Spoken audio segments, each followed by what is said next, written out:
One fan base, one city, one team brings us all together. The Cleveland Browns. If you're a Browns fan, this podcast is for you. Welcome to Down with the Browns. And welcome back to another episode of Down with the Browns. We are here with the greatest, the most electrifying host in all of sports entertainment and around the world, Jay Crawford. Man, that's welcome, Jay. That's a big lead in. That's big shoes to fill, brother. How you doing? I'm great, man. It's always good to talk to Browns fans wherever they are, particularly Browns fans from Kentucky.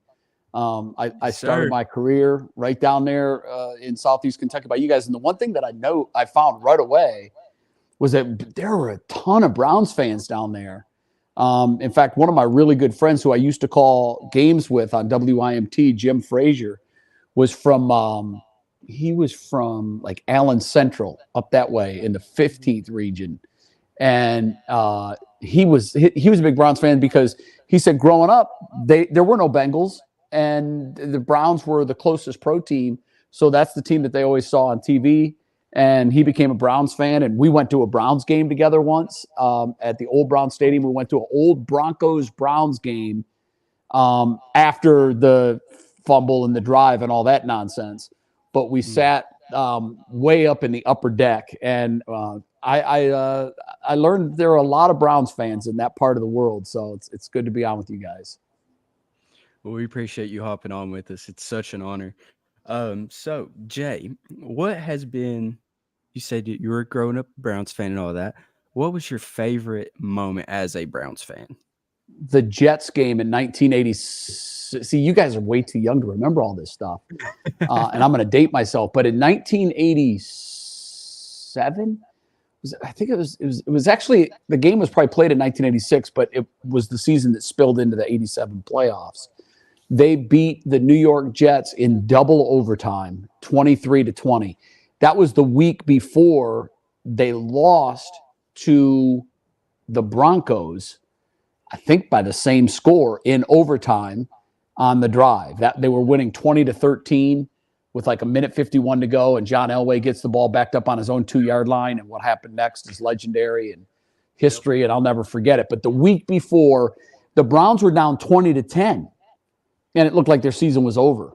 And I had given up. I thought this game's not winnable. And what happened was a guy by the name of Mark Gastineau, who was a big sack leader for the Jets, hit Bernie Kosar late on a fourth down.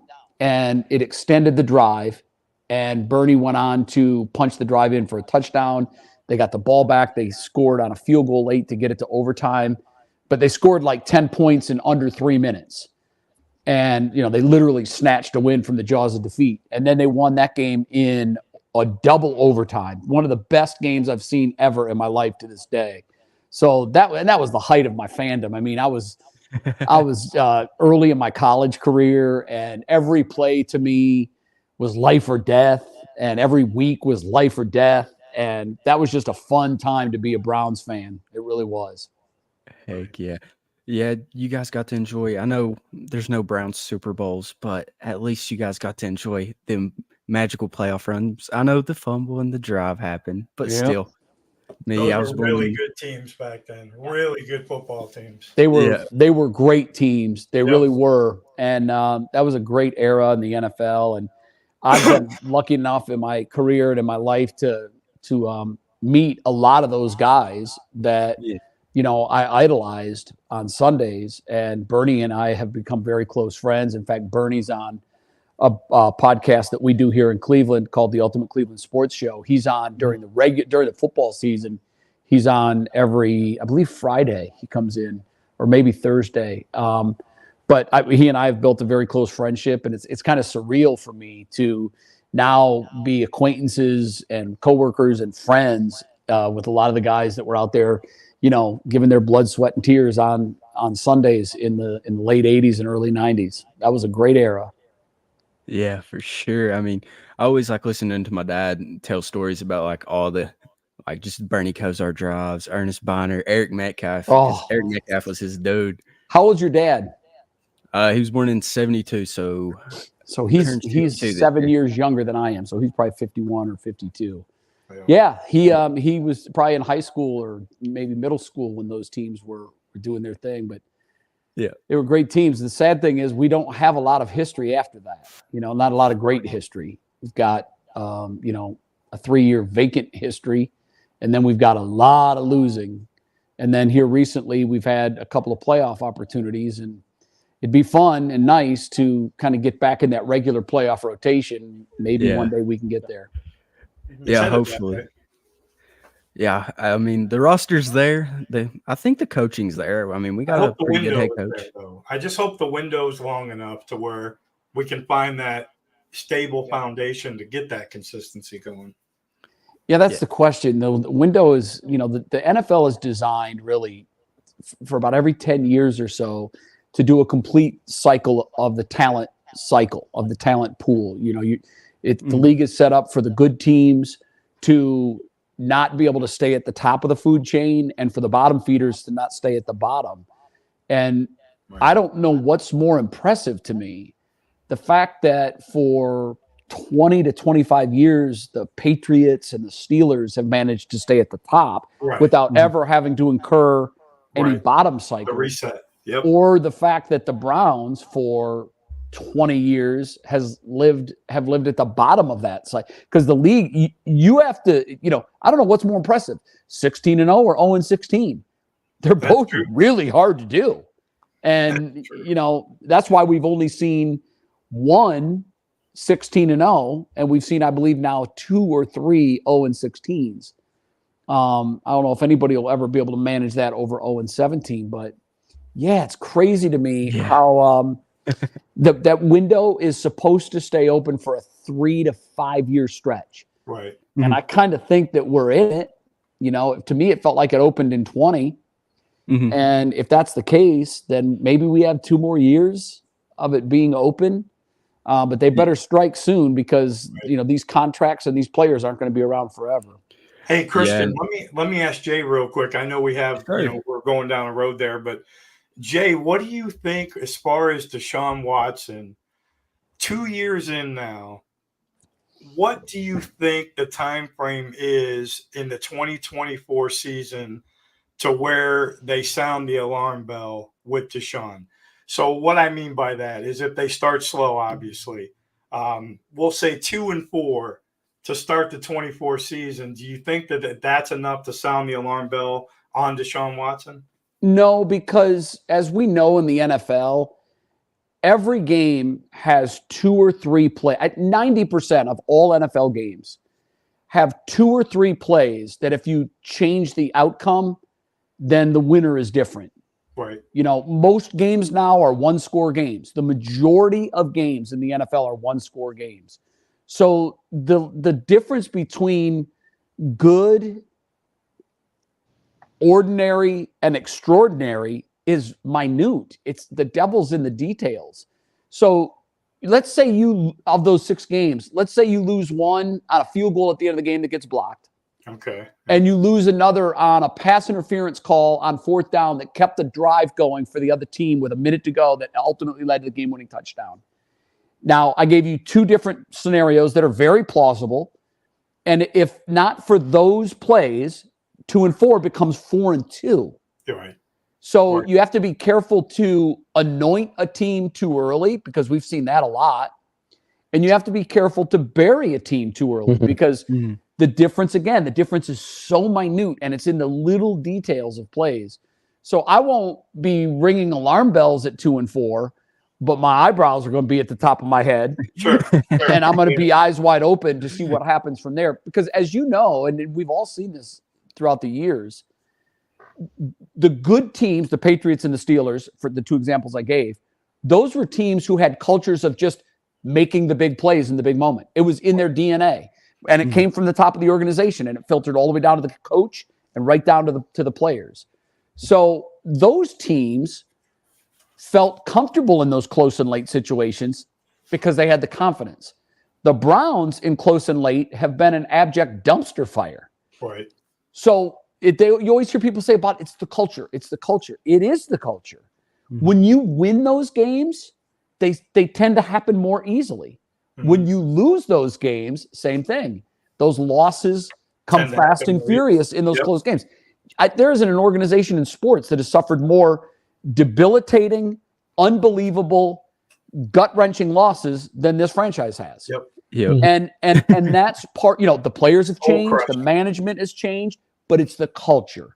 And the Steelers and the Patriots have been at the top of that culture, and the Browns have been at the bottom of it. So, you don't turn that around. It's like the Titanic, you can see the iceberg, but it's hard to turn the ship in time to not hit it.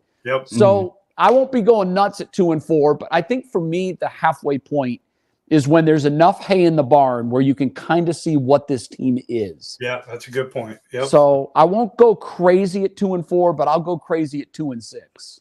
Okay. Oh, yeah. I don't think the stadium would be there. Like, they would help Jimmy Haslam and them getting that stadium tore down if they're 2-6 this year. It's not going to be good if it happens because they couldn't slingshot the success of 20 into the 21 season. Definitely not. And it took 2 years to get back to where they wanted to be and where they needed to be. And now they're there. Now the question is, what do they do with it? How do they build off of that? Does 11-6 turn into 13-4? That's the way the progression is supposed to go. They're supposed to be trending up, but they couldn't carry that momentum from 20 into 21. Let's see what they do with it now. Because honestly, I'm looking at Myles Garrett as the epicenter of this franchise, and I'm kind of gauging this window of opportunity as he evolves through the NFL. And if we go through another year where we slip to the bottom of the food chain again and we're, say, 6-11 or 7-10, then you start looking at this and asking yourself, is Myles going to ask out? Is he going to – he wants to win. He doesn't want to be Joe Thomas. He doesn't want to go into the Hall of Fame having won one playoff game. At least he's made it to 3 playoff games. He does, so I don't know. I think, to build on this, you need to bring in wide receivers. You need to upgrade the offense. You need to get Deshaun Watson to play like he's supposed to play. Absolutely. Yeah. If you do that, then we can keep this window going. Yeah, for sure. Great answer. And just a segue, just a tad bit. So, Jay, what has been like your most favorite moment in your career? Oh my gosh. Being in Cleveland for the game-winning Game 7 of the 2016 NBA Championship was a night I'll never forget. I was with my son celebrating it, who was getting ready for the 2016 Olympic trials in the long jump. And actually took a break in his training to come home from college so he could be with me for Game 7 of the NBA Championship. So he flew in that morning. We went to an Indians game that afternoon, a game they won in extra innings against the White Sox. And I kept saying, if we win this baseball game, it sounds stupid. If we win this baseball game, we're winning the NBA Championship. The momentum is just going to go crazy. The Indians at the time were in the middle of a winning streak. I think they had won 15 games in a row or something. It was just insane. And so to be with my son when I got to celebrate the first and only pro sports championship of my life was a moment I'll never forget. But maybe not bigger than that, because sharing that with my son made it just an unforgettable moment that will last me a lifetime. But really close to that was when LeBron James on July 11th, before he decided to come home, I was hosting SportsCenter, and I was on with Chris Broussard, who played college basketball real close to Cleveland. I was on with Brian Windhorst, who covered LeBron James when he was in high school for the Akron Beacon Journal and then the Cleveland Plain Dealer and then on to ESPN. And I believe Mark Stein. So we were all together on the show, and we were, of course, pontificating and hypothesizing where LeBron James was going to go. This was after his 4 years in Miami. And before we started the segment, somebody whispered in my ear from the control room, wouldn't it be funny if if he announces he's coming back to Cleveland and we've got 3 Clevelanders on the set? And I said, yeah, that would be pretty cool. But we didn't know it was going to come that day. There was a deadline. I think it might have been the 13th or the 16th, whenever it was. Mm-hmm. But the world was waiting. It was like it was waiting for the puffs of white smoke to come out of the chimney. It was. And literally, we had just gone to a commercial break, and they'd gotten my ear, and they said, are you ready for this? And I'm like, yeah, what are we doing? And he said, you're going to get to announce to the world that LeBron James is coming back to Cleveland. And I was like, wait, what? Don't play with me like this. And they said, no, he just dropped his letter that actually, I think Curry Kirkpatrick wrote the letter, but he'd worked with him, and it was titled, I'm Coming Home. Wow. And they immediately interrupted the commercial. They came back to us, and I got to announce the letter had been out for 10 seconds, but we were announcing to the masses on Sports Center and that audience that he was coming back. And for the next 3+ hours, I don't think we took a commercial break. And it was just 3 Cleveland guys talking about what this meant to the city that he was coming home. So that was also, man, that was a blast. I really, really enjoyed that. That's insane. What a memory, dude. And a career just full of memories, man. I mean, you've skydived, you have done it all, dude. You were like super host, and to just special that one out as one of your greatest memories. I mean, you must have a million memories that you could pull up, and that one must have been really special. I do. I got to tell you, from a guy who always loved sports, my dream was to play professional baseball. Right. And I've actually been lucky enough to do that. Jay, is it true that your last outing, you threw 2 hitless innings of baseball and struck out all 6 hitters with a 65-mile-an-hour changeup? So no, part of that's true. Okay. Yes, my last appearance in the minor leagues was 2 innings of no-hit baseball. I did not strike out all 6 hitters. I believe there was a ground ball in there. There might have been a fly ball as well. But to me, the footnote was I struck out a former first-round draft pick of the California Angels, who later that year retired from baseball, and in his retirement note said, I knew it was time to go when I got struck out by the host of Cold Pizza. That was pretty funny. So, yeah, it was was funny. Awesome. And I don't know what my changeup was at that time. I knew that I still pitch. In fact, Friday I have to have surgery on my elbow. I tore my. You were mid-90s. Yeah, so I don't know what my changeup was. I would guess that my changeup was a little harder than that, but there was a big disparity between my fastball and my changeup. And I threw a lot of junk. I still do. I throw a cutter. I throw sliders. Nothing is straight. It's everything I throw moves. So when I look back on the things that I've, I started in Hazard, Kentucky at a small CBS station, and I went there because they were the ones that offered a job. I didn't have any other offers. And I worked there for 3.5 years. My first child was born there. I've got loads of lifetime memories and friends that I made during my years there. And like when I started off, if someone could have told me that, you're not pitching now, but your dream of pitching professionally is not over, I would never have believed that. If someone would have told me when I would go home between the 6 and 11 o'clock shows on WYMT and eat my dinner watching the 7 o'clock Sports Center, if someone would have told me, yeah, one day you're going to anchor that show for 5 years, and for 11 years before that, you're going to launch a brand new morning sports show called Cold Pizza that will morph into a debate show called First Take that would be wildly successful, I would never have believed any of that. I was just a kid from a small town with a big dream. And but at no point did I ever say, man, I really want to work for Sports Center. I really never did. I never said I want to work at ESPN. When I left for college, my dad was big on writing down my goals. And when I left for college, he said, write down long-term, medium-term, and short-term goals. My short-term goal was to get my college degree and to, while I was at Bowling Green, get some experience in radio and TV. My medium-term goal was to start a career in television and work my way up to the markets and to one day be able to work in Cleveland. It was all I ever wanted to do. And that was my long-term goal. I didn't write ESPN down. I never really even thought that was possible. So for me to be able to now work at NBC3 in Cleveland, who, by the way, I host the 5 o'clock show, and every day we do a sports segment in it. And Jim Donovan and I, who is the voice of the Browns, do a little chat back and forth.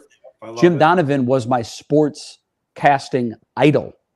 When I went to college, I couldn't watch him because we were 2 hours away from Cleveland. So I set up the VCR on my parents' television at home to record every day for 15 minutes from 6:15 to 6:30 and 11:15 to 11:30. And when the tapes would fill up, my parents would send them to me, and I would watch them on the edge of my seat as if they were fresh news, even though, and my roommates were like, dude, why are you watching this? This stuff happened like 2 weeks ago. And I said, I'm not watching for the content. I'm watching for the passion and the emotion and the way this guy delivers the sports, because he's the best I've ever seen do it. And all I ever wanted to do was one day have a job in a Cleveland, at a Cleveland station, talking about my Cleveland sports teams. And now to be able to do that at the station where my icon and idol had been practicing his craft. He's been here almost 40 years. Right. And he's still the best I've ever seen. He's just recently beat cancer. And he is still to this day, and will probably for me always rank as the best, absolute best local sportscaster I have ever seen. Just tremendous every night, never mails it in. And he does it with such a passion and enthusiasm that makes you care. And that's hard. What great words. Wow. Yeah, I mean, Jim Donovan, he's the GOAT, greatest of all time. No question. I mean, even here, like, we just get like the national broadcast, but I always love going back when the Browns post those clips of him. I love it. His calls, connection with whoever's listening to him. It's just such a genuine connection. You can feel like what's in his heart. Mm-hmm. Like, it's not just his voice. You can feel what's in his heart. And you know what's crazy is he's not from Cleveland. He grew up in Boston, but he just embodies the Cleveland spirit. You know, he just if I die before Jimmy and he's still calling Browns games, the first Sunday after my death, I want them to play that at the morgue or at the funeral home, wherever I am. I will probably come back to life. Yeah. I think he has that kind of power. Yeah. It's powerful, yes. Yeah, for sure. For sure. So, Jake, do you have any questions for Jay? Because I know you've got some bottled up. So, Jay, do you want a Browns question or do you want a Eastern Kentucky question? Give me the Eastern Kentucky question. I feel Browns questions all day, every day. Yeah, I was hoping you'd say that. What was your favorite moment working in Eastern Kentucky specifically as a reporter? Because we know, for those of you that don't know, NWIMT and Hazard, there is a show every Friday called Sports Overtime. The man on this screen is the one that created that show, and it's forever being aired to this very day. I got to tell you, man, this is true. I've been so lucky. I launched that show. They said, we don't have a set, we don't have a budget. I said, we'll build the set. I said, I need $150. And what I needed it for was 2x4s, 4x8 plywood sheets, and paint. Our weather guy was an artist, and he said, I can sketch you up a nice little backdrop. So I said, okay, go to work. So we bought 3 4x8 panels. One was centered in the back, 2 wings. We built with 2x4s, frame construction, and stands so the 2x4s would stay up, or so the plywood would stay up. I mean, there was a very good chance that at any moment that set could have collapsed on us while we were doing the show. It was the most primitive show you've probably ever seen. This show makes that show, your show looks like Sports Center, okay? You got slick graphics, you got an open.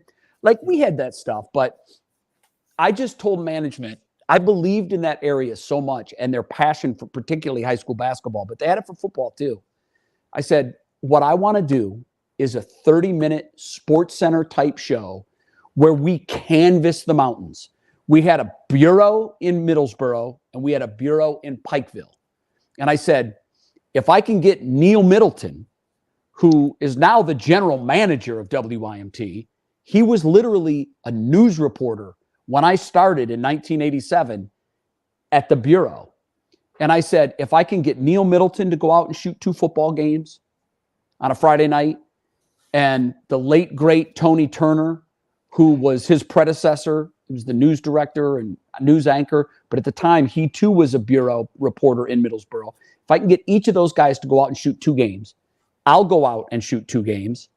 We'll get the Pikeville Big Sandy bureau reporter to go out and shoot 2 games, and we were hooked up with microwave units. So those highlights didn't need to be driven back from Pikeville and Middlesboro to Hazard.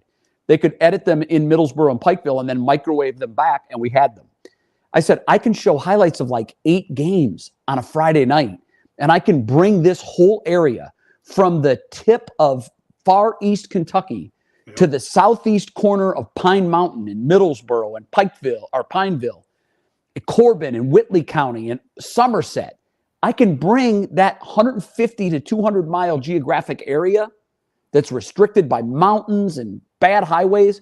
I can bring them all together for 30 minutes every Friday night.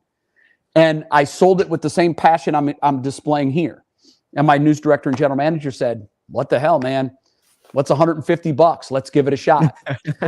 Yep. So we spent we would do the 6 and the 11 o'clock sportscast. And then afterward, I would bring my power tools and we were literally physically building this set, nailing it, putting it up, painting it.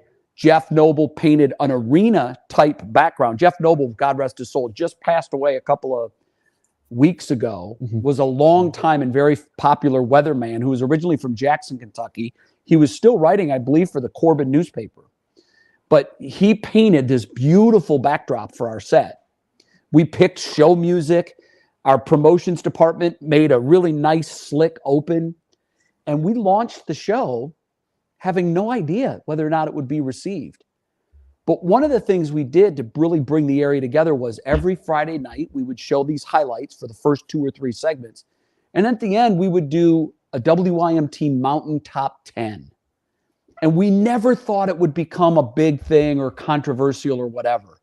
And to be perfectly honest, the first year it was 3 or 4 guys sitting around a room going, God, who's the best football team in our area? It's got to be Pikeville. They've won a couple state championships in a row.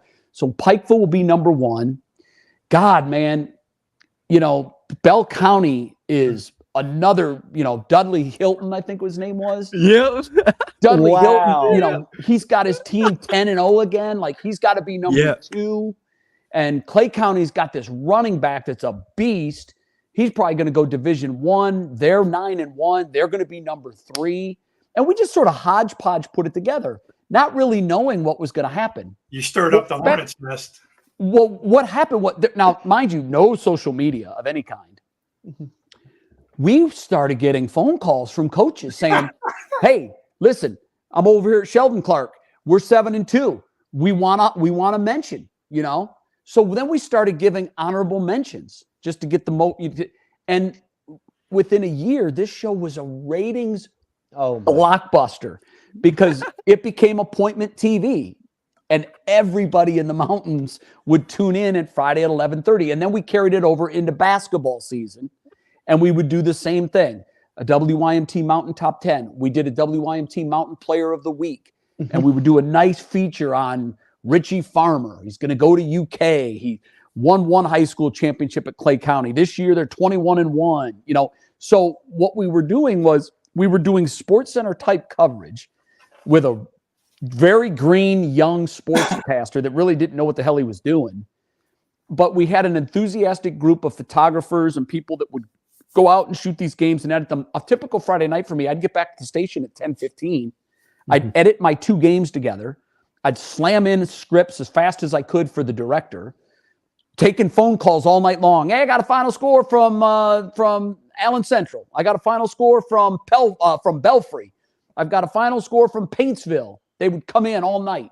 And typically, at the time, there were 38 teams that we covered. Now that area is probably stretched to more. But we followed it all, man. 13th, 14th, 15th region. And we covered it like it was the NBA or the NFL. And it was one of the most fun times I've had in my career. So we started that show. That went on to it's still going on, over 35 years after we launched it. The other crazy thing is when I was in Columbus, Ohio, a number of years later, I wanted to do the same thing. So I launched a show called Wall to Wall Sports. That was a Sunday night sports show from 11:30 to 12. Same idea, 30 minutes, local, uber local. We covered the hell out of Ohio State. We did features. We'd have players in for live interviews. My co-host for that show was one young Kirk Herbstreit.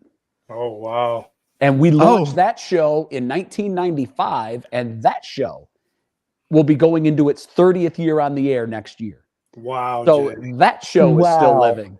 Then I was lucky enough to go to ESPN, where I was the original host of Cold Pizza.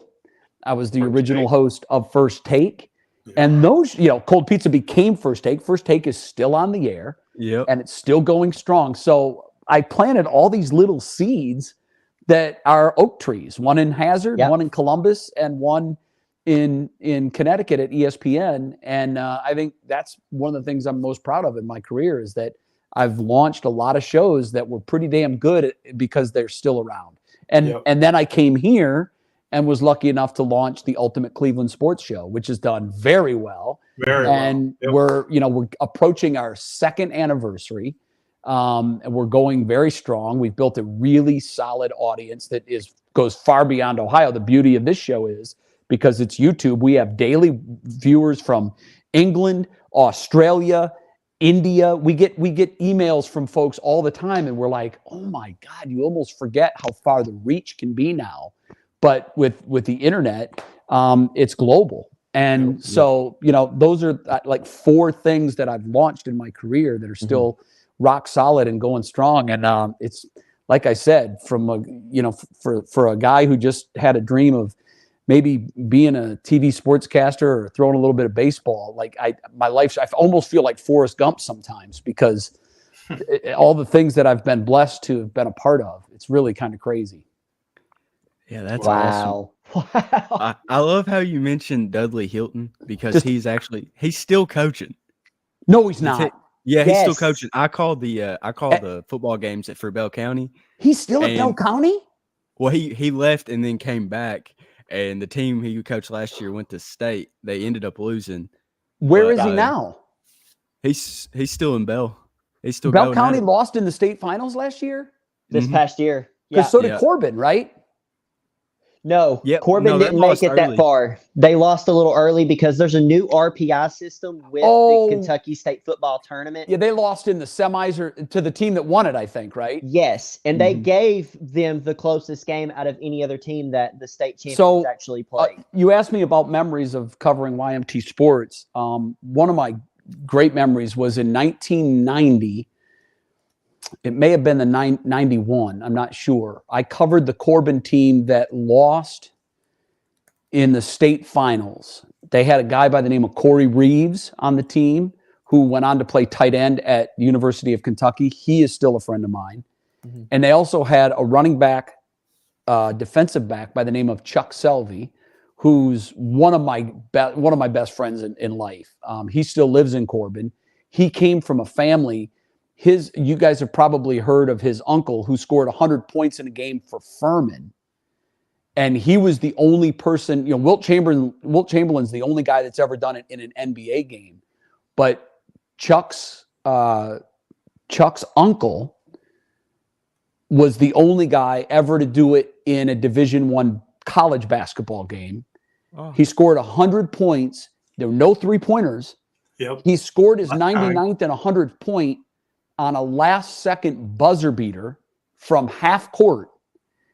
And after the game, his mom was in attendance. It was the only game she had ever seen him play. And she asked him when it was over, why did you shoot that shot? You guys were winning by so much. And he said, well, Mom, that meant 99 and 100 points. And she said, that's somehow better than 98. Like she didn't get it. She was like, basically like, where's the humanity? Where's the where's, right. Your humility? But Chuck was a very, very good athlete himself. And he played baseball and football at Corbin. And I covered that team and got to know them very well because we were always doing specials on them because they just kept winning in the playoffs. And that was at a time when Pikeville had a coach, I believe his name was Hillard Howard, I believe was his name, Pikeville High School. And they had won like 3 or 4 high school state championships in a row. So that was on the far east side of the state. And then from the southeast side was Corbin. And I got a chance to cover that team. And their coach, his last name was Cotton. No, that was his first name, Cotton Adams. And he was a legendary coach at Corbin High School. So I have so many great memories of my times there. It was a magnificent 3.5 years. As I said, my first daughter was born there. And it was just, and I owe everything that I've achieved in life to that station because that launched my career. And I'd already been out of college 6 months and I was getting a little frustrated not getting a job. And I was probably that close to just saying, screw it. I'm going to take a job selling insurance or selling cars or doing something, but I got to make a living. And I was really close to giving up when I got the call. And, thank God I didn't give up because it opened the door to me to just an incredible life. Yep. Yeah. That's so awesome. Incredible. It is very awesome. That's so awesome. Because like when me and Jake talk about like where we're from and we mention like Corbin or London or places like that, they're like, where's that at? And then we're like, oh, it's about an hour south of Lexington. And where are you now? Okay. So are you guys in Kentucky still? Yeah. But not in Southeast Kentucky anymore? Yeah, we're still. Yep, same spots. Yeah, that's awesome, man. And I'm in Youngstown, so we're good. Oh, okay. Yeah, we'll keep it in Ohio, at least one of us. Jim Tressel country. Yep. Yep. Yeah. But moving forward, so Jay, who are your like top 5 favorite Browns players of all time? Like not who you think's the best, but who were your favorites to watch? Yeah, okay. All time, I'd probably have to say Bernie Kosar, just because he gave me more great memories than anybody else. I was not old enough, or I was not born when Jim Brown was doing it, so I didn't really have an opportunity to see him play. So I would probably start with Bernie. I got to tell you, I think Nick Chubb is way up my list. Oh yeah, just because of who he is and how he comports himself, and he's never an ill word about anything. Like this man just comes to work, does his job, and pisses excellence. Like that's what he does. So, great. And I if you could give me 22 players, not just not just with his skill level, but if you could just give me 22 players with his mindset, work ethic, and his character and work ethic, I'd have a Super Bowl winner every year. Every year. So he's way up the list for me and probably in that top 5. When we're young, our fandom is different. It's more idyllic, like we idolize these guys. And now, when you're in the industry and you get to meet them and see, it's a little different. So it's really hard to root for anyone like I did when I was 16. But Brian Sight, the quarterback of the late 70s, the team that lost Red Right 88 to the Raiders in the wild card game in 1980, the season of 79, 1980, that he was awesome. I loved Greg Pruitt. Eric Metcalf was a boss. Eric later went on to and the things that you never even imagine would be a possibility. Eric was an NCAA champion long jumper and an Olympic hopeful. And he found out that my son was also first team All-American, and was going to train at the Olympic Training Center after his career at Rutgers. My son was a 4-time first team All-American, which is just, I mean, if you think about that for a minute, it's mind-blowing. Crazy. But he was on the Olympic track, and somebody called me and said, "Hey, Eric Metcalf wants your number." And I'm like, "What?" And they said, "Yeah, he said that he saw you at the NCAA championships, but didn't get a chance to talk to you and wants to talk to you about your son." So I'm like, "Wow, okay." So I call him, and it was the first time I'd ever met him. And he was like, "Listen, your son is going to need a sponsor. And I've got relationships with people at Nike. And I know he's going to the Olympic Training Center after he graduates. And I can hook him up with a Nike sponsorship." And the next thing I know, my son's in Nike gear. And so that was just and Eric too is one of those guys that's just a great dude. He's funny. He's just a great person. So he would probably be way up my list too of favorite Browns. Again, it goes back to the 90s teams, man, when there was just like nothing more important in my life than what they did on Sundays. Yep. And my mood for the next 6 days was set in cement by what they did. If they lost, I was a zombie. I was just like, get me to Sunday. Yeah, you guys know, you're younger and you're in that space now. And for me, like my mood was set for a week. And after some losses, if it was the Bengals or the Steelers or the Oilers, you don't even talk to me. You know, I want to hear it. And the only thing that I could think of in my mind, that the only thing that's going to fix this is a win, and that can't happen until Sunday. So just get me to Sunday. That's what it was all about. Heck yeah. So I think me and Jake's top 5 Browns would probably be vastly different from that. See, mine's based, I think a few are based on just being a bright spot in very like bad times. I mean, you know, I got to go Joe Thomas. Oh yeah. Great. The first offensive lineman of all time. Josh Gordon. Loved him. Yeah. I thought 2013, God. I was 13. And I We've thought never seen anything like that. Oh, exactly. No. I thought he was the greatest receiver of all time. People were like, "Oh no, it's Jerry Rice." I was like, "No, it's Josh Gordon." At that time, it was. Josh was unstoppable. Yep. Yeah, and then Gary Barnidge, loved watching him. Oh, he was a gamer tight end. Gary Barnidge. I loved Gary Barnidge. Yeah, I did too. He made some big plays. Touchdown, Gary Barnidge. Yeah, I mean that one catch against the Ravens between his legs. Iconic. Yes, I know. You can't beat that one. And then who else? Nicholas Jamal Chubb. How could I forget? Yeah, greatest. I think he bridges all. He even reminds me of Jim Brown a little bit. You know, just his power and his speed. And his strength and his agility and his balance. He has it all. And so did Jim Brown, you know.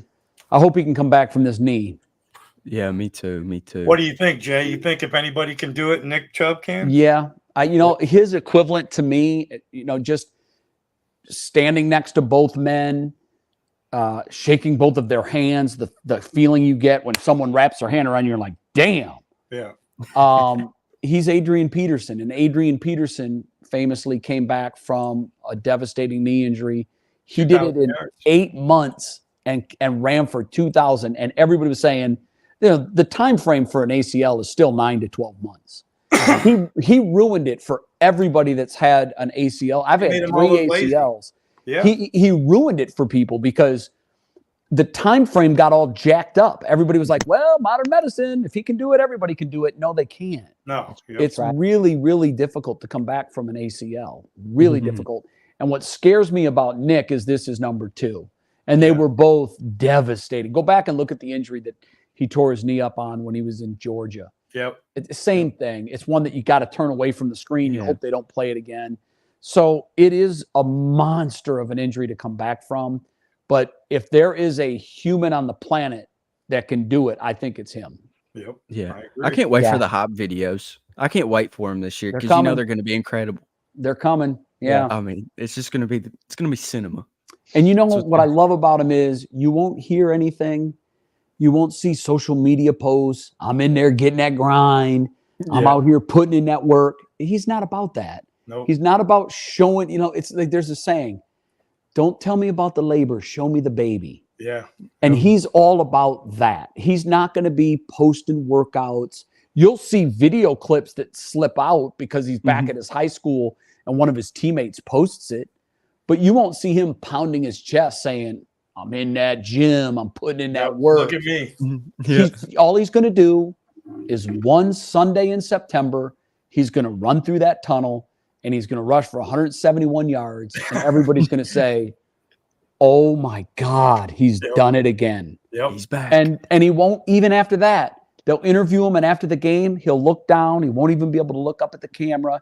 And he'll say, I'm trying to help my team win. That's all I'm doing. And that's it. And that's why he's probably number one in my heart long term, because I love his approach. I love everything about the man. It's what we want Cleveland football to be about. Yes. It's what it looks like. Like you said, Jay, if you could have 53 of them, it'd be Super Bowl every single year. Every year. And and I don't want to bemoan Greg Newsome. I don't. I've met Greg. He's a wonderful kid. He's a tremendous talent. But this is what the game has become. It's 3rd and 7. They throw an out to a receiver that's open, but the ball slips off his hands. And it's going to lead to a punt. And Genu stands up and he's... Yeah.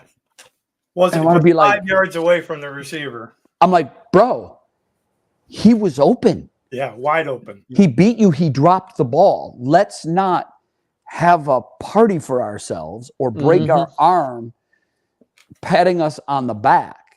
And, I get it. Like the new defensive coordinator, Jim Schwartz, has told the guys, I want you to celebrate. I want you to be amped. This is a hard game. And I understand that. I get it. But it's so much easier to root for a guy that scores a touchdown, hands the ball to the referee, and acts like he's done it before and he's going to do it again, and it's no big deal. Yep. And, that's what it's all about. That's what it's, and I understand that it's just much more about putting a spotlight on individual. I was almost shocked, but maybe I shouldn't be.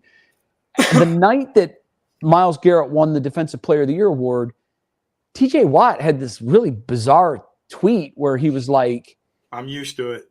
Like, yeah. And I was just like, bro, that's one of the most classless moves I've ever seen. And then when he had a chance to explain himself and the dust had settled a couple of weeks later, he said, yeah, it probably wasn't my best day, but, I work really hard for these individual awards. That's why I do this. And I just thought, no. Yeah. That is extra. The reason you should do this is for passion and to win a championship. That's what it's about. It's about the individual stuff is fine. And to be perfectly honest, I never loved the fact that Myles Garrett at the beginning of season says, this is the year I want to win the Defensive Player of the Year. I know. I let that happen. It will happen if you go out there and wreck shop 17 Sundays. It will happen. It will take care of itself. What you should say at the start of the season is, this damn drought in a football city over a half century is embarrassing and it's got to stop. Yep, right now. And I'm going to do I'm going to do 153rd. I'm going to do my part to make sure this is the year it stops. That's what I want my guys to say. I don't want my guys to say, well, I hope I win the Defensive Player of the Year. Because guess what? We won the Defensive Player of the Year. We won the Coach of the Year. We won the Comeback Player of the Year. Yep. How many playoff games did we win? 0. We got beat by a rookie head coach and a rookie quarterback. Yep. First time that combo ever won a playoff game. Wow. And it came at our expense. So I get the personal stuff, but if you're Myles Garrett, you've made all the money you'll ever be able to spend in your lifetime. Like, what difference does it mean? You're going to the Hall of Fame. Yeah. Like there's very few players that should not be worried about individual accolades. The other guys, I understand what they're doing. They're making $300,000, $400,000 a year. Some of them, they're looking for a second contract. They're looking for another, another way to make a living for the next 3 to 4 years. That's very important to them. But sometimes those are the guys talking about team accomplishments, and the guys that have everything and are already set with long-term deals are the ones worried about individual accomplishments. And it just, I don't know. I wish it wasn't that way, but that's the way it is. It's a product of our society today. And, we have to live with it. But I just can't imagine. I never watched Jim Brown play, but he was my dad's favorite player. And he used to tell me stories about him. I could never imagine Jim Brown saying before a season, man, I'm going for the MVP this year. It's really what it's all about. I want to be the MVP. And if he didn't get it at the end of the year, crying about it. No. Like that wasn't what it was about then. And I know I sound like an old guy that's saying, get off my lawn, but it's true though. The game is I just feel it was easier to watch and easier to root for those guys. Yeah. And by the way, when the season ended, a lot of them went home and worked at the hardware store. You know what I mean? Yeah. And so none of these guys today are hunting for groceries. They're all doing okay. And, I mentioned the guys that are making league minimum and they're on a 1-year deal. Well, yeah, they've got to grind. They've got to work hard to make sure that they get that next contract. But, they're all doing pretty damn well for themselves. The lowest paid player in the league will make more money in 1 year than Jim Brown made for his career. Yeah. Wow. Or damn close to it. So, they've got it pretty good, but I just wish that you get 53 guys that could be focused on that team concept and just say, let's go win. Right. If we all 53 of us do our jobs 17 Sundays, we're going to be the prohibitive favorite going into the playoffs. That's where we want to be. A couple days ago or last week, we did a Mount Rushmore of Browns players for us personally. Yeah. My last pick on my Mount Rushmore was Jarvis Landry. I got absolutely destroyed. Wow, dude, I'm going to give you slack for that too. I get him, Jay. Get him. You're going to beat me right here with Jay Crawford? You're going to beat me up right now, really? Bro, I'm shocked that you – how old are you? I'll be 50 this year. So see, I'm just shocked that someone of my generation would look at what he gave the Browns and the trouble that he started with the Browns and how it all ended. He's the reason Baker Mayfield's down in Tampa. With Jarvis? Jarvis was the reason? I'm sorry. I'm thinking Odell Beckham. No. Listen, Jarvis. Hey, I'll give you credit for Jarvis Landry. I love Jarvis Landry. He gave everything that kid had. And that what you were talking about, Jay, with that mentality of, I'm going to go ahead and put the spotlight over here and I'm just going to do my job. Everybody talks about the Hard Knocks with Jarvis going off in the room. Well, let me tell you something. That was a real room that they were in. They are real players getting paid real money to play football. And that is a grown man that had to stand up among other grown men making millions of dollars and tell them they are not doing enough to win. I loved it. He was the only one trying to break out of that culture barrier that we had here. And what he gave up in this city, it was worthy for me to put him up on my Mount Rushmore. Do you remember this? Bless him. Bless him. I got a shirt somewhere. That literally, my apology and my mistake for confusing Landry and Beckham because they never should be confused for one another. I always believe that Beckham had the most talent, but I give me Jarvis Landry every day and twice on Sundays. Twice on Fridays. Yeah. What I loved about him was you nailed it, and we saw it in real time in the Hard Knock series. And you know what? I just thought that the way they kicked him to the curb at the end, they could have ended up keeping him for $8 million. Disrespectful. They don't. I don't know what it is about this organization, but they first of all, they don't recognize talent at wide receiver. Please don't draft them. Please don't draft them. We paid him $8 million, and we needed him at wide receiver that year, but we let him go to New Orleans. Listen, I thought we should have brought him in last year. Absolutely. You could tell me he's not better than David Bell? Yeah, 100% better. Yep. And even if he was only there, I just got back from Arizona covering spring training, and One of the things that and I'm a lifelong baseball guy, and I love baseball more than all the other sports combined. But the one thing that I had my eyes open to was the importance of chemistry in a clubhouse. Right. Mm-hmm. I've had general managers tell me it's the most important element to winning. I've had general managers tell me it's the only part of your roster you can't buy.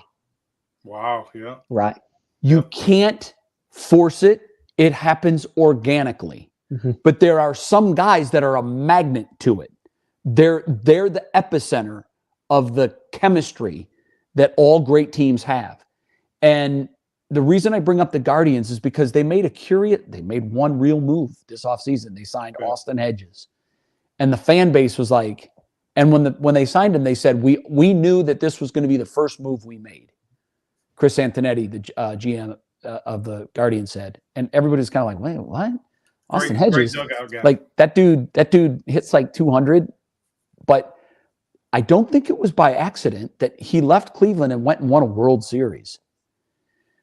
And I've talked to some guys that were a part of that, and they said, Austin Hedges didn't show up in the box score, but what he brings is immeasurable. And as I did my interviews with 22 different Guardians players over the last week when I was in Arizona, they all independently on their own brought up one guy. Wow. Austin Hedges. Get out of here. They all talked about how, oh my God. And a lot of them would do it, even before the interview started. We were in our interview room, and they came down and they sat down, and while my photographer was setting everything up, we would just be chatting. And I'm like, hey, how's it going? How's the year going? Good, man, good. You have a good off season? Yeah, good. How's the vibe? And he goes, oh my God, is it good to have Hedgie back? Everybody volunteered that. Wow. And you're thinking on the surface, if you're a general manager, like, speaks volumes. And he will not be an everyday catcher, but he's going to tutor and be the everyday mentor to a guy in Bo Naylor who's the future at that position. Right. And the Guardians understand the importance of having a catcher that can call a good game. Hedgie knows all the personnel in all of in the entire American League. He gets it. And now he can help Bo Naylor call a better game. He can tell him things about players and hitters. Look, I know the scouting report doesn't show it, but this in this situation and this in that situation. So he's got a wealth of knowledge and experience to give to Bo Naylor, but he keeps it light in a way that I've never seen a player be able to pull this off. On 1 minute, he can be busting anybody's balls. I don't care who it is, from Jose Ramirez to Tito Francona to Stephen Vogt. And the next minute, if a guy drops a ball on an infield drill, he can rip his mask off and chew the living hell out of that player in a way that you're like, wow, he's got all the gears. He can be tactfully disciplinarian, or he can be let me put my arm around you, big brother, and tell you why we're never going to do that again. Yeah. So and Jarvis Landry was the Austin Hedges of that Browns team. And when they released him or made the decision not to bring him back, they said, they talked about how this was a really hard decision because, he meant so much to the culture here. He had a big part in our turnaround. Yep. Yeah, he did.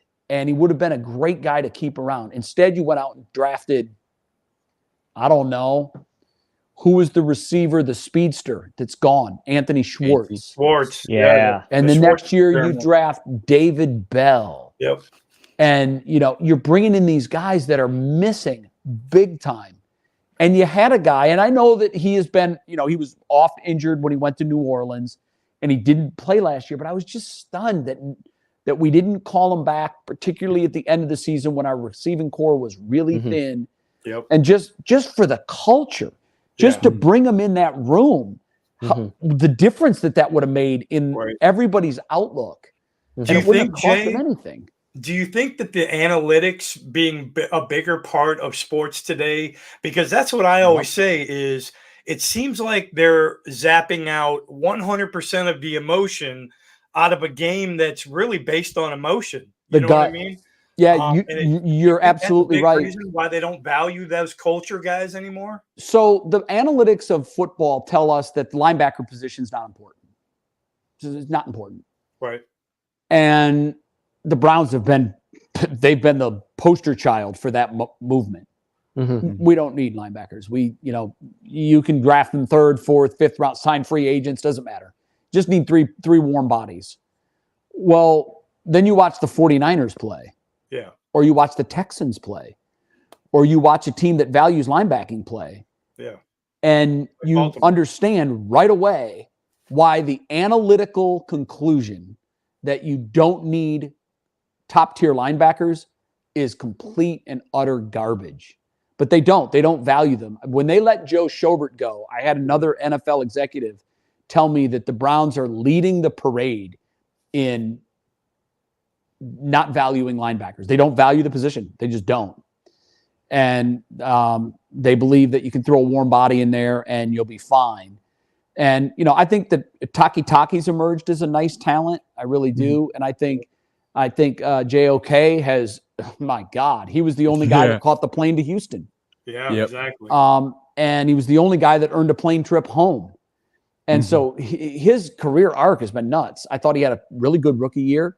Then he fell off to the point where last year, DeQuell Jackson, who's probably the best linebacker in the history of the rebirth of the Browns, came on our show, and he was a regular on the Ultimate Cleveland Sports Show. And he said, I would cut JOK. And we were all like, what? He's like, his instincts are terrible. He's overthinking the game. And that was the Joe Woods impact on JOK. Right. Yeah. Then he got a defensive coordinator that knew how to coach that position. And he basically said, JOK, run, find ball, tackle. That's it. Yeah. That's it. That's your job. 20 tackles for loss, Jay. 20 tackles for loss. It's insane. He lived behind More the than line of TJ scrimmage. Watt. I know. And listen, I think he's only going to get better. And it all happened because Jim Schwartz came in here and said, what are they doing to you? Mm-hmm. What have they filled your mind with? Let the And dog eat. it's all analytical bullshit. And when you find a football player, and I'm not going to compare him to like a Jack Lambert or, Lawrence Taylor or some of the all-time great linebackers, but his skill set is nose for the ball. Yeah. He has great instincts. He's knowledgeable. He's smart. He thinks the game through. But what they broke it down to his level was find the ball carrier, tackle the ball carrier. Yep. It's that simple. That's your job. Find the football, destroy the person touching it. Yeah. And he's emerged as this, incredible standout talent that hopefully has the Browns rethinking the importance of that position, because I honestly believe if he continues to show improvement like he did in the second half of last year, he's going to be a Pro Bowl linebacker. Mm-hmm. And he might have a chance to be an all-pro linebacker. Oh, I think so. Yeah. For sure. 100%. Absolutely. Yeah, I think he did enough this year to be an all-pro. I just think I agree. Never heard of him.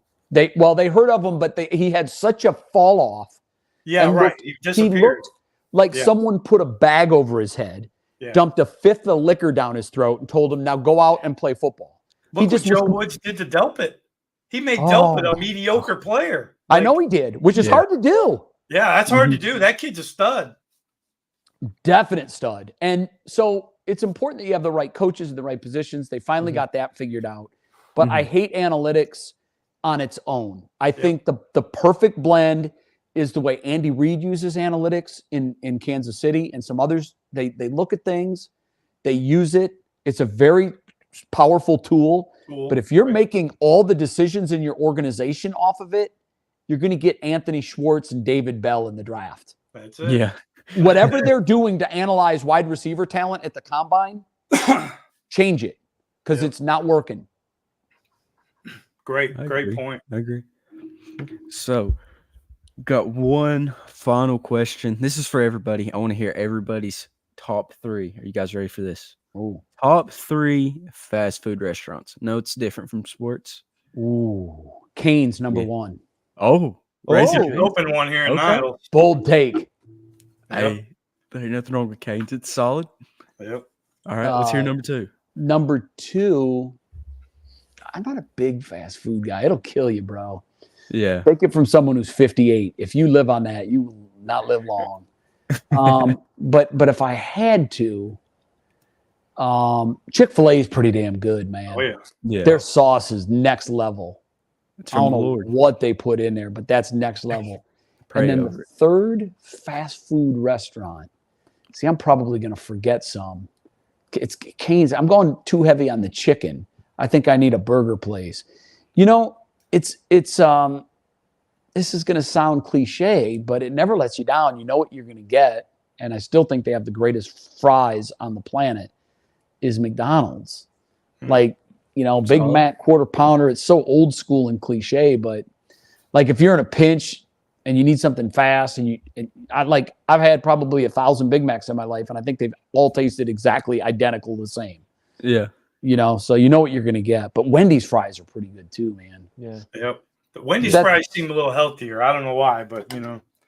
Yeah, they probably are. I think the McDonald's fries, they're cooking their oil somehow. They're putting something in there that's got to be bad for you. No, yeah.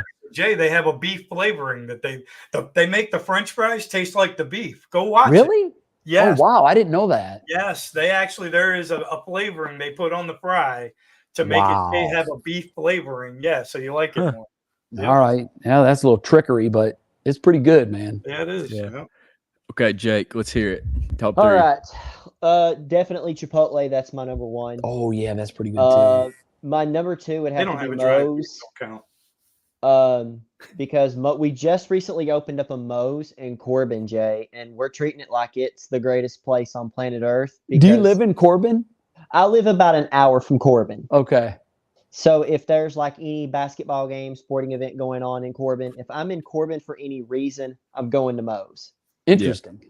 And when Christian and I, anytime we're in Cleveland for a sporting event, I make Christian go to Chipotle. That is 100% me. That's great. All of the places you can eat in Cleveland, Ohio, and we go to Chipotle.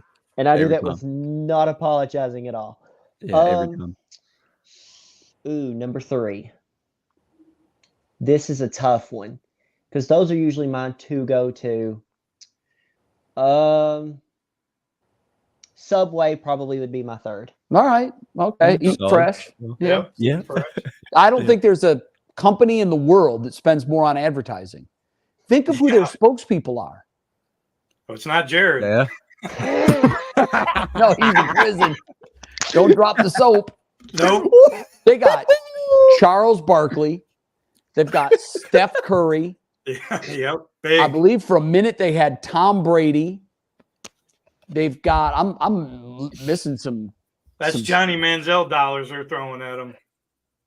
They got it all, man. I don't know how in the hell they're making any money on $6 subs. That's true. No, dude, them things $15.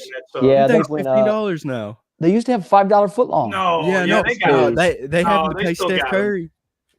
Me and the wifey get tuna subs there. They still got bro. Then they're price gouging down here, man. Bro, I heard that their tuna was like tadpoles or something. It probably is. You know what? It probably is. And normally we just have if we eat tuna, we just do like the high end tuna, whatever that's called. But yeah, it tastes good. I don't know, but it probably there was a report that they were using fake tuna. I don't even want to think about. I think that was their chicken was fake.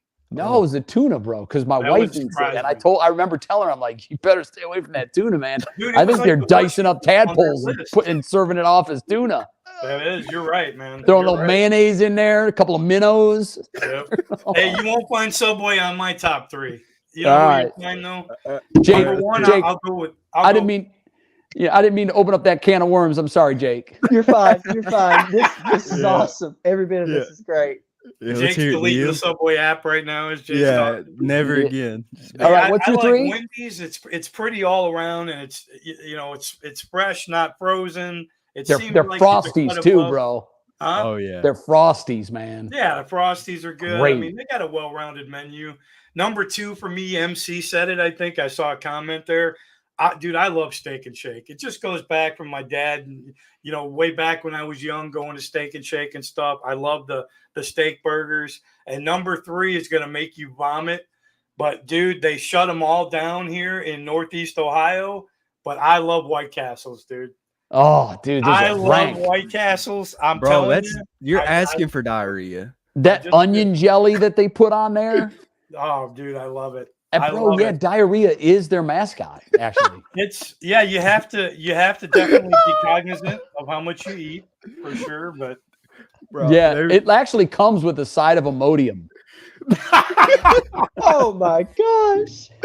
Would you like some Alka-Seltzer with that? I'll take Pepto Max, please. They already put it in your drink for you. Yeah. They should just start dropping some Pepto into their onion jelly. You're right. That would just to kill two birds with one stone. Yep, you're good. Oh man. 4 out of 5 doctors recommend White Castle when you're constipated. Wow. They probably do. So hear me out on this top 5. It's different. I don't think anybody said any of these. So number 1, Firehouse subs. Oh, they are good. Yep. Good call. So amazing. Good call. They donate to the fire department too. I mean, how could you not like that? Exactly. All American right there. Number 2, I'm going with Culver's. I think it's very underrated. Culver's is good. The Butterburger. Yeah, they're solid. Yeah. And actually, I'm going to say a third one. Dave, you did say it. It's Steak and Shake, but it's just because every time I go see my girlfriend, because she's off at college in Richmond, that's our go-to spot. So I've just grown to love it. So yeah, and the cherry on the whipped cream on their shakes. Delicious. Oh yeah, that's pretty iconic as well. It's hard to beat. It's hard All to right, beat. man. That's some good eating right there. You eat a regular, steady diet from those places, and you're guaranteed to live to see 35.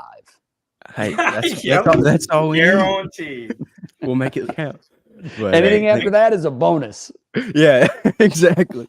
But thanks everybody for listening today. Jay, thank you so much for hopping on. Thank you for your time tonight, man. There's an hour of your time. Sorry, Christian. All good, man. Good. I always have time to talk to Browns fans, especially from Northeast Ohio. Southeast Kentucky, and then we've got NEO being represented up there in Youngstown. Yep. Good people. So always have time for you guys. Thank you so much. And as always, go Browns. Go Browns.